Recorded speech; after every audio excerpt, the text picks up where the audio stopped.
भोले बाबा जोगिया हो राम।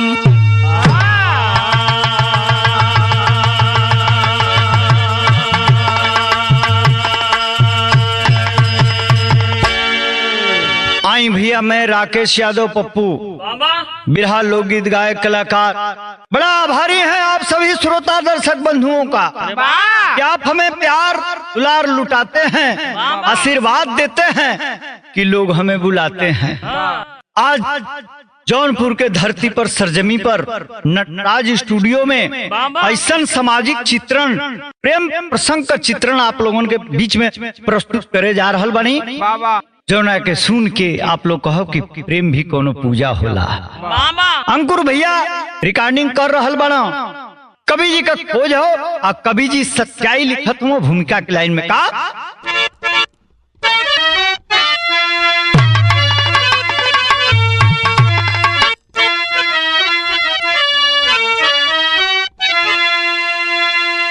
कौन अपना भला कौन है जब पराया, नहीं बात यारो समझ में है आता। जो कि पैदा किए जो कि सब कुछ किए उनके एहसान पर आज खंजर चल जाता। माँ पिता से हो प्यारा बन जाता आशिक, काम का बान जबकि है तन में सताता। किस पर कहे आज कैसे भरोसा करे, यही बात ब्रिजराज समझ में न आता।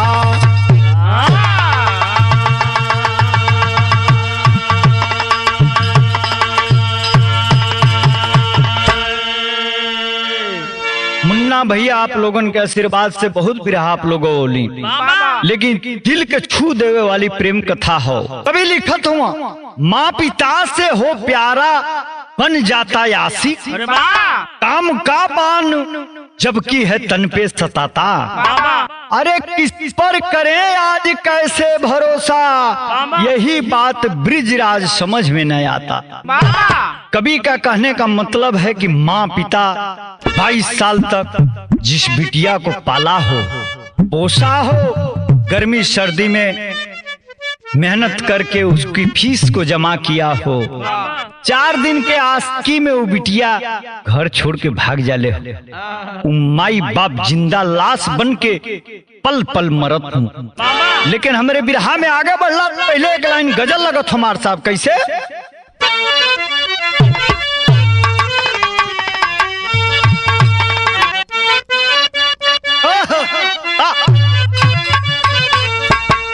अरे मेरा महबूब मेरे साथ बड़ा काम किया,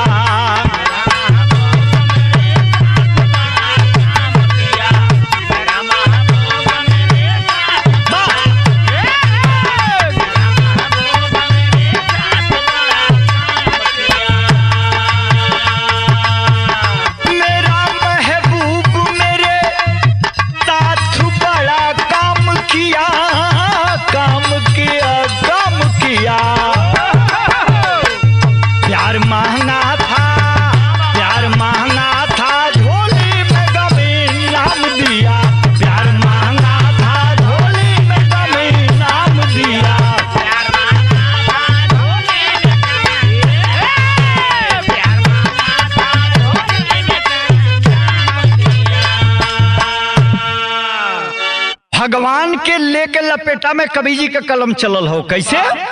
अरे धर्म है कापता, धर्म है कापता या धर्म के प्रहारों से, धर्म है कापता या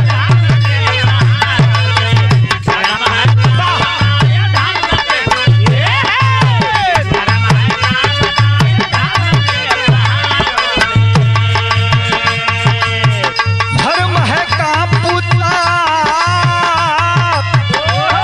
धर्म के प्रहार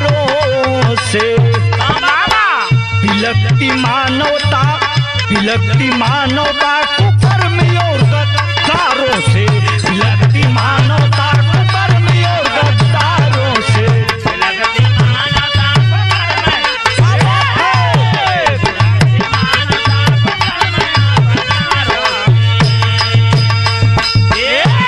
दिल को छू देने वाली लाइन लिखे हैं कवि जी। कितना धन्यवाद कहूं, धर्म है कापता धर्म के वारों से, लेकिन बिलकती मानवता कुकर्मी और गद्दारों से। अरे खास खा तरस हकारे, अनाज खा रहे हो तो उसकी अदा करो, उसकी जो व्यवस्था है। अनाज खा रहे हो और पशु वृत्ति तुम्हारे अंदर पनप रही है। ये बात कहाँ के हो, सच्ची घटना के यहाँ के बात कभी लिखत हुआ कैसे।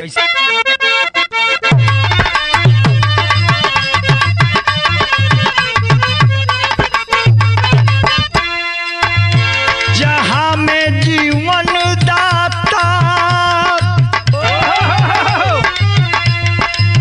जहां में जीवन दाता माता पिता कहाते हैं, जहां में जीवन दाता माता पिता कहाते हैं, कुछ भी कर ले कोई कर्जा ना भरने पाते हैं।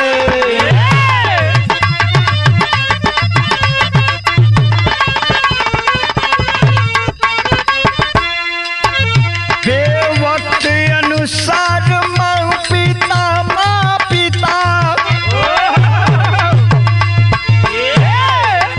बेवक्त अनुसार माँ पिता व्यवस्था करते हैं, बेवक्त अनुसार माँ पिता व्यवस्था करते हैं, अपने बच्चों का सपना पूरा वो करते हैं।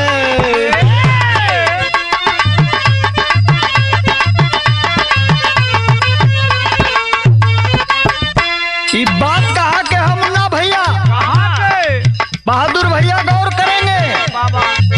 प्रांत जम्मू में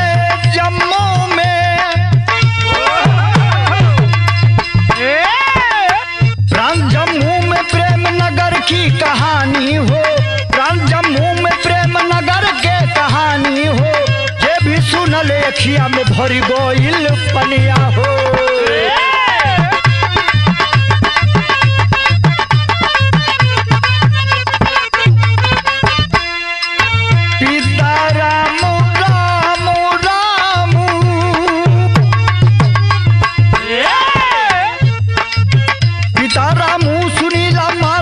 बखरिया हो पिता रामू सुनीता माता तब बखरिया हो, एक बेटी प्रिया बाटी दुलरिया हो।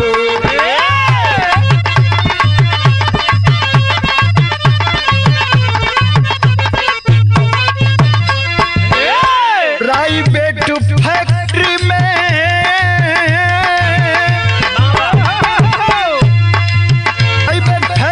में रामू करे नौकरिया हो, प्राइमरी में सुनीता करेली मस्टरिया हो।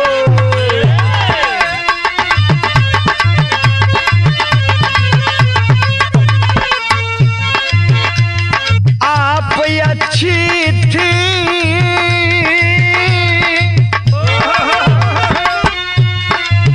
आप अच्छी थी माता पिता सोचे मनवा में, बिटिया रानी के हुई पूरा अब सपनवा में।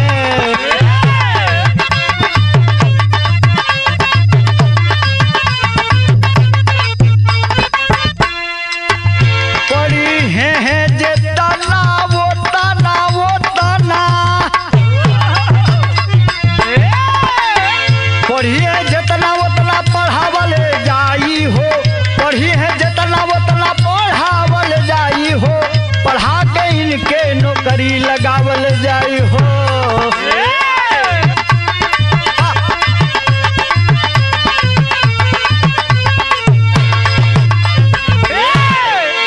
बात के समझ लिहल जा। बिरहा में आगे बढ़ला से पहले भाई साहब, प्रांत जम्मू का ही बात हो, जम्मू जेके इंडिया का स्वर्ग कहल जाला हो, वहाँ सबका सपना होला।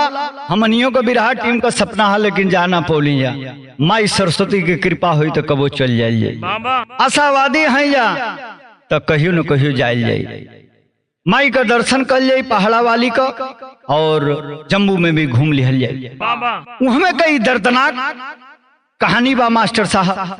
रामू पति हो, सुशीला जौन बाड़ी माता जी बाड़ी एक दुलारी बिटिया का नाम प्रिया बा। अब प्राइवेट फैक्ट्री में रामू जौन है कि काम करत हूँ, जीवन यापन अच्छा से चलत हो, कोनो दिक्कत नहीं खे। एक के सपना बा कि एक के दुलरौती हमार चिराग बाटे, एक के कर्जा उर्जा भी लेके इतना पढ़ा दिहल जाए कि हमरे कुल खानदान का नाम ही रोशन कर दे। लेकिन आज की बेटियों को, बहनों को मेरे तरफ से हाथ जोड़ के प्रार्थना है कि माँ बाप के साथ अगर गद्दारी करोगी, इंच भर जमीन तुम्हारे नसीब में नहीं आएगी। तर्ज बदल गई बिरहा में आगे बढ़ला से पहले का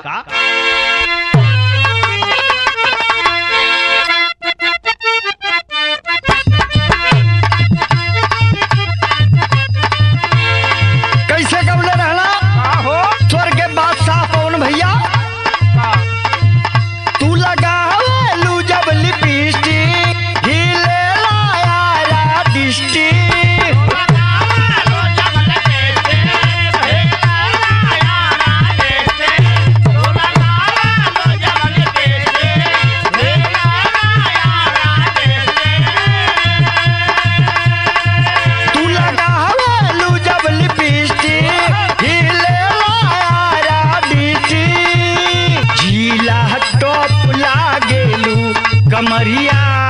कमरिया करेला पालो लॉलीपॉप लागेलू, कमरिया करेला पालो।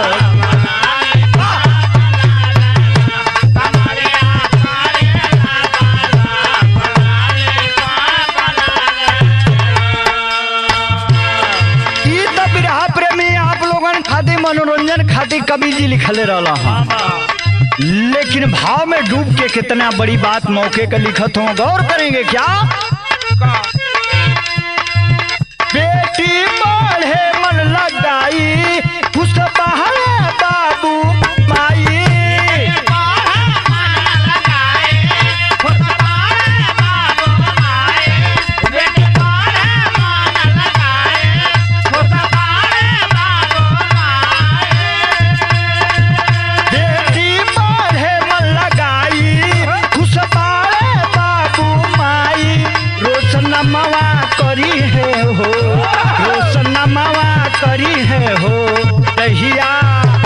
जहिया नौकरी हो पई है रोशन नमवा करी है हो, जहिया नौकरी हो पई है।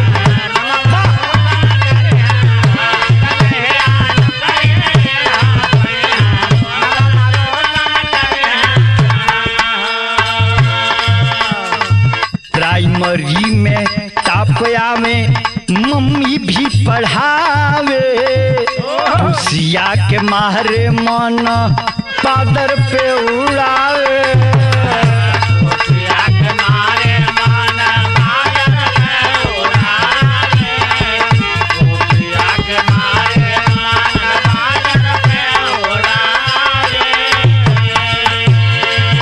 प्राइमरी के पूरी पढ़ाई 10वीं में गईली आई,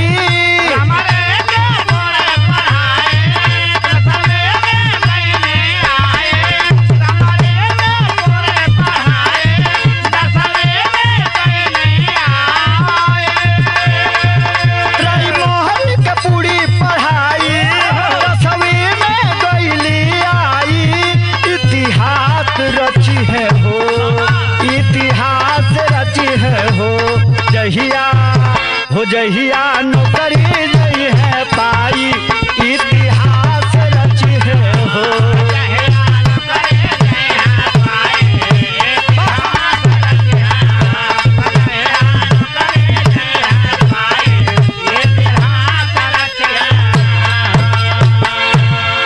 ये भैया माई बाबू का सपना इतना बाढ़ पा कि सोचत नहीं कलोटी बिटिया बाप, अरे कर्जा खेती बाड़ी सगरी बिका जाई, लेकिन बिटिया के पढ़ाई में कोनो कोर कसर हमनी का नाच फोड़ल जाई। ये बाबू धीरे धीरे जौन है कि 10 में चल गई हो, उम्र 16 साल, किशोरावस्था में प्रवेश ले थिया। मन में जवन समय के साथ बाल आवेला उहे आवत है बिटिया के अंदर। विचलित हो गई बा समाज में, समाज के समझ ना पौले हो, लेकिन कवि का हरकत देखा, तर्ज बदल देते हो। कैसे?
तर्ज का भाव रहा है प्यार प्रेमी के मन में गुदगुदी पैदा करे बदे, लेकिन भाव में डूब के कभी लिखत हुआ का गजबे बाप्रिया तोहरो स्टाइल हो,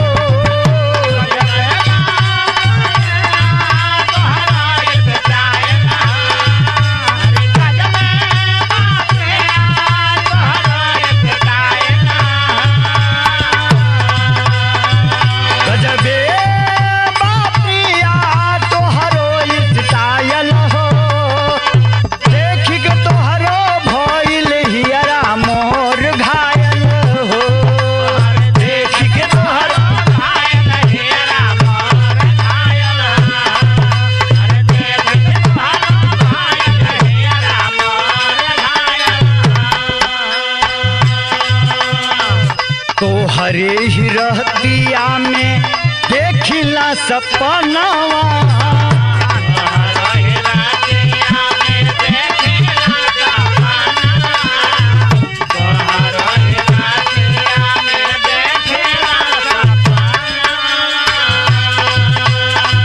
बिना देखल दीनावा में आवे ना चयनवा,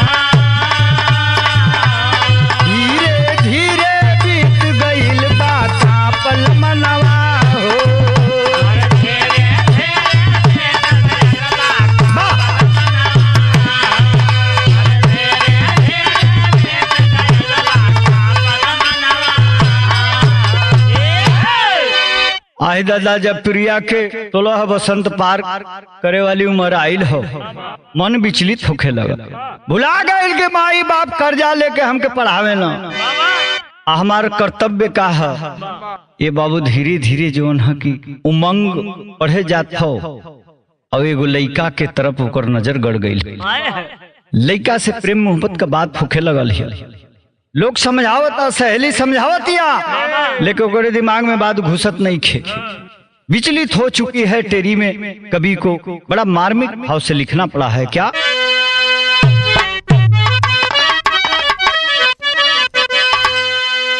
कहानियां मितवा उल्टा हो गई, अरे सुनल पापा की लूटे बेटी मोर पनिया हो पनिया,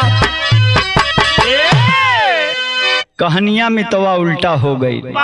जौन बाप गर्रा माटी को के अपनी बिटिया के ISPCS डॉक्टर बनावल चाहता, मास्टर बनावल चाहता, जब सुन ले हम ये बाबू जियते जी मर गए, हम सोचता ना क्या है रे बेटी, आज तू कौन हमके पुरस्कार देता रही, कुल का करत है तो हम स्कूल में भेजिला कि ताकि ब्रिलियंट बन के हमार नाम रोशन कर। कहना बा आगे बिरहा में का,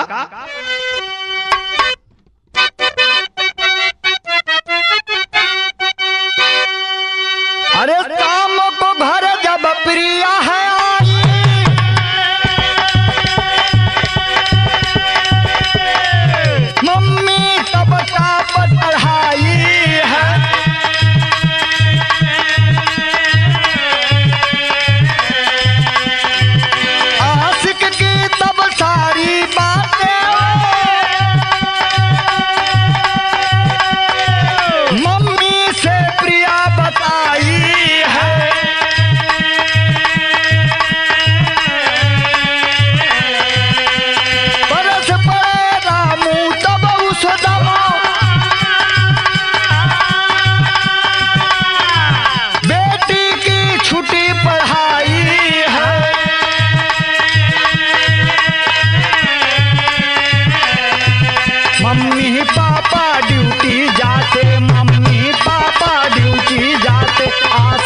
रामू कहते हैं कि सम्मान से स्वाभिमान से बढ़ के बिटिया कुछ नहीं। उम्मीद लगाए थे तुम बड़ा अधिकारी बन जाओगी, लेकिन तुम्हारा चाल चलन देख के और शिकायत सुन के मुझे बहुत तकलीफ है। एक काम करो कि तुम घर में रहो, तुमको खिलाएंगे पिलाएंगे, समय होगी तो शादी कर देंगे। अभी तो 16 साल की हो। ये बाबू पढ़ाई छूट गई। पढ़ाई छूटला के बाद मोबाइल का जमाना बा, अपने आशिक से होकर बात होत रहत हो। जब मम्मी पापा दोनों लोग जाके फैक्ट्री में काम करे चल जा, इधर अपन रंग ले लिया शुरू कर दे। ये कोनो बेटी का फर्ज हो मुन्ना भैया? तर्ज बदलत हो हमरे विराह में कैसे?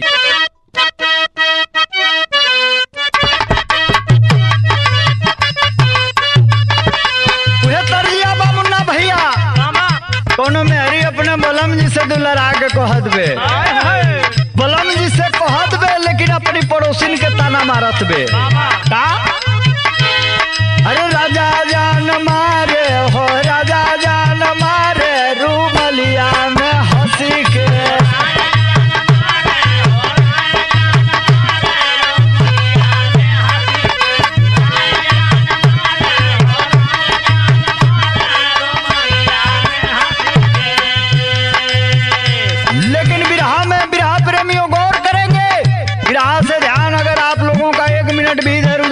आप कोसों दूर हो जाएंगे। भाव कितना सुंदर लिख रहे हैं कवि जी। क्या? अरे मजा दुनो मारे हो, मजा दुनो मारे घरवा में घुस के।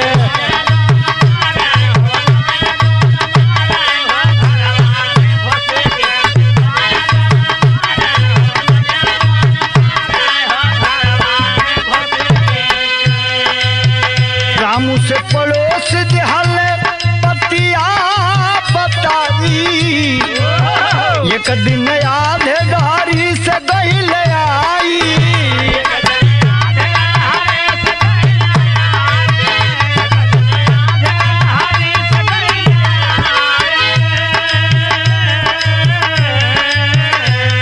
खोलवा में दरवाजा खोलना गुमनिया, खोलवा में दरवाजा खोलना गुमनिया, आजाद लो मारे हो घरवा में घुस।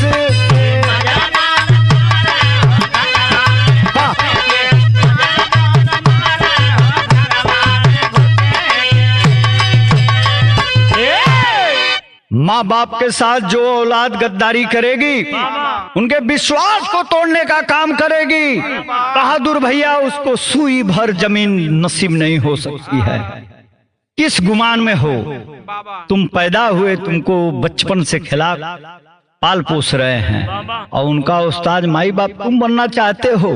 विदेशिया का भाव में कभी डूब के लिखत हुआ का?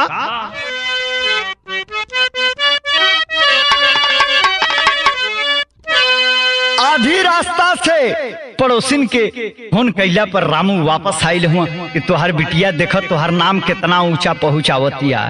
लौट आयल हुआ, फैक्ट्री ना गई लो। उस समय का बात, मौके का बात लिखत हो कवि जी का?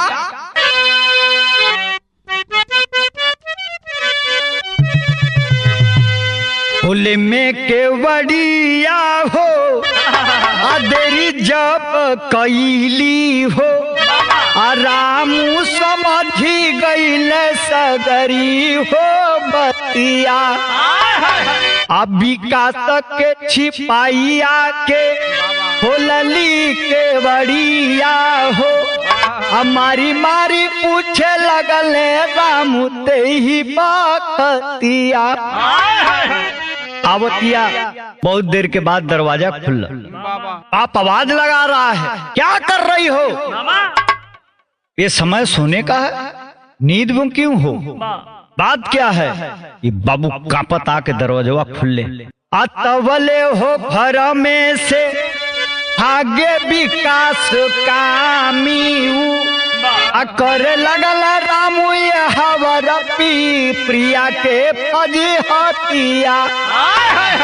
आई के पड़ोसी थोड़ाई दिहल मितावा हो, आची खाई बू मजा बनली प्रिया वही बतिया। ये बाबू कितनी मार्मिक बात हो। एक पिता अपने घर की आबरू को लूटते अपने आंखों से देख रहा है। विकास हो मंचला मजनू जो है कि रामू के सामने से गुजर जाता है। रामू प्रयास करते हैं कि इसको पकड़ें, समझाने का प्रयास करते हैं, लेकिन बहुत दूर चला गया। गुस्सा अपने बिटिया पर निकालते हैं, मारते हैं, पीटते हैं और पड़ोसी आके रामू का साथ देते हैं। तब भी गबर ढिठाई करतिया उलैकिया प्रिया गबर ढिठाई करतिया अपने पड़ोसन लोगन के समझावतिया कि हम समझा दे तो हम लोग के तो उन्हें लोग मुखबिरी कैला हमके जिए ना दियल चाहता रह मौका का तलाश में बा। लेकिन हमारे बिरहा में आगे बढ़ला पहले बड़ी बढ़िया तर्ज लगो तो हमारे सब कैसे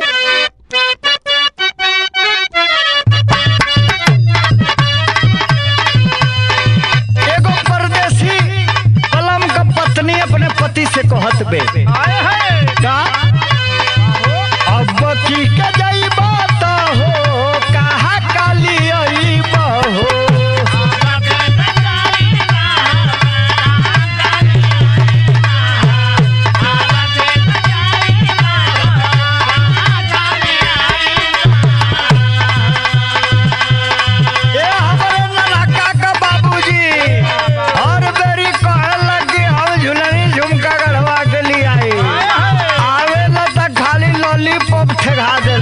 रात होके का इंतजार करेला। ये कुल नाटक बहुत चलल, अब ना चली। कह देबे का अब की के जाई बता का ले आई बहो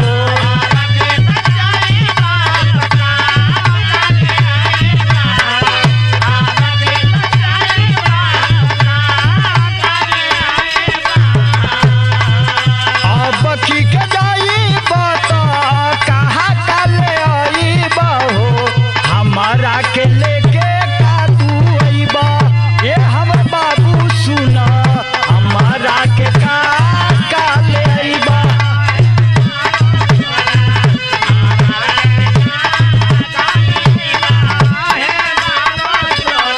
इतना तर्ज रहला कवि जी का हरकत आप लोगन के 440 वोल्ट पहुंचावे खातिर।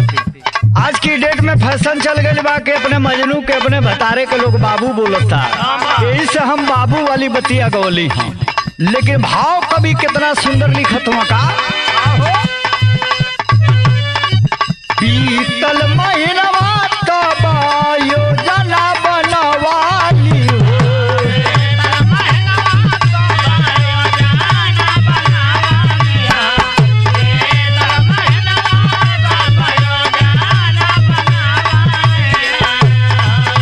बीतल महीनवा तब योजना बनवाली हो खानावा में गोलियां मिलाई ए भैया सुना खानावा में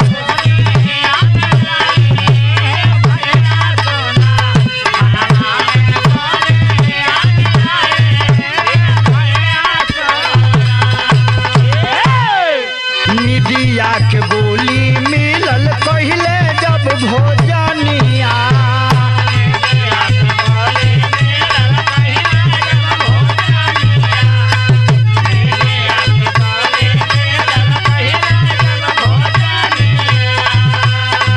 तुरते होया गई देखा तो बनी दिया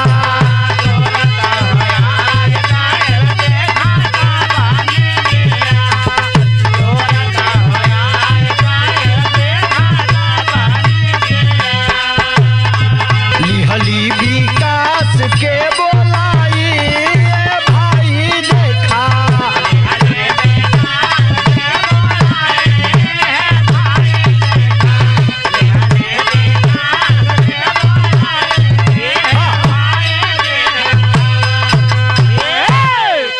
ए बाबू एक दिन तड़प रही है अपने मजनू के लिए। कुछ दिन बीता है, स्कूल तो जा नहीं रही है कि मुलाकात होगी।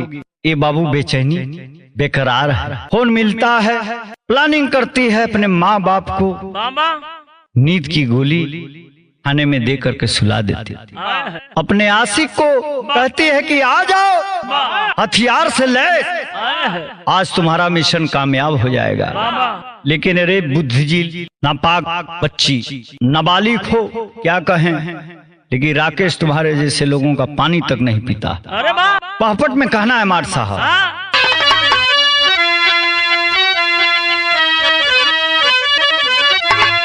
अरे चाकू लेके विकास गईल आई आधी रातिया के, अरे चाकू लेके विकास गईल आई आधी रातिया के, अब मम्मी पापा सुतले देखा जाई आधी रातिया के।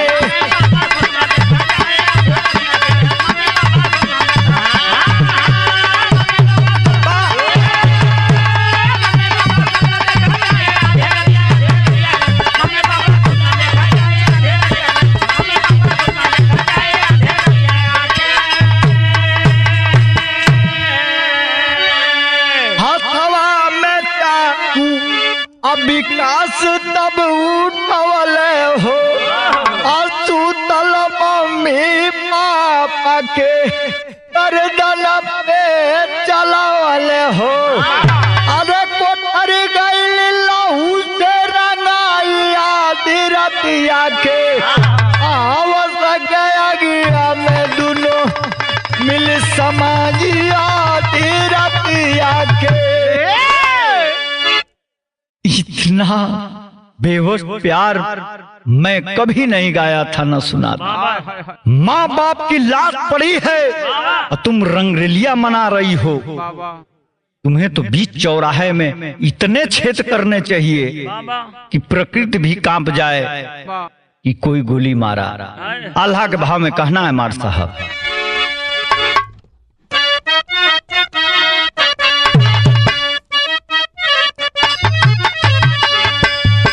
हो तो भोर भगले भी कास घनवा से भैया,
ए भैया आसपास के लोग तो हरकत देखते रहल प्रिया का कलश की मैडम साहिबा एक के लड़की बा वो जवान बा एकर मजनुआ के चक्कर में मजनुआ चाहे इहे अपनी माई बाप को गर्दन अलगौले बा।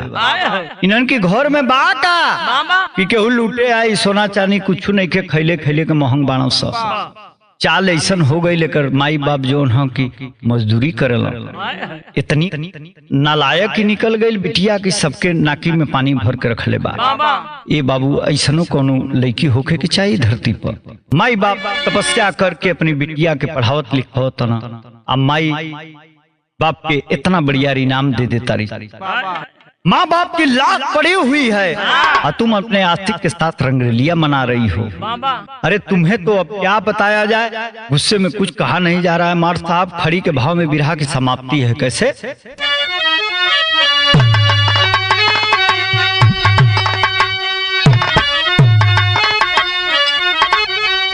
अरे जलिया में गईले विकासत ही आया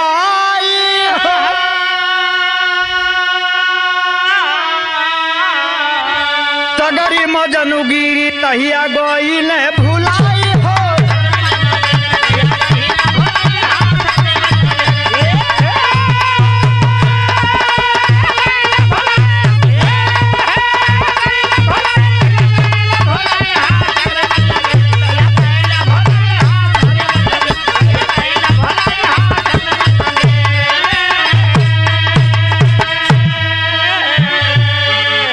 आजीवन का रवास भइल दुनहुन के भैया अजलिया में आजो दोनों काटे हो सजैया। अरे इश्क में सगरी तब खुशियाँ लूटाइल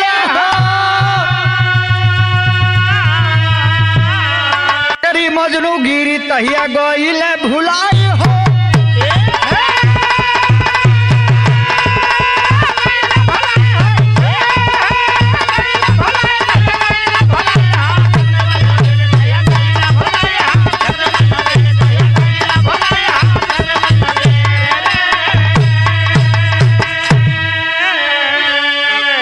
कुसुमपराग स्वामी जद्दू स्वर्ग में है गमगीन।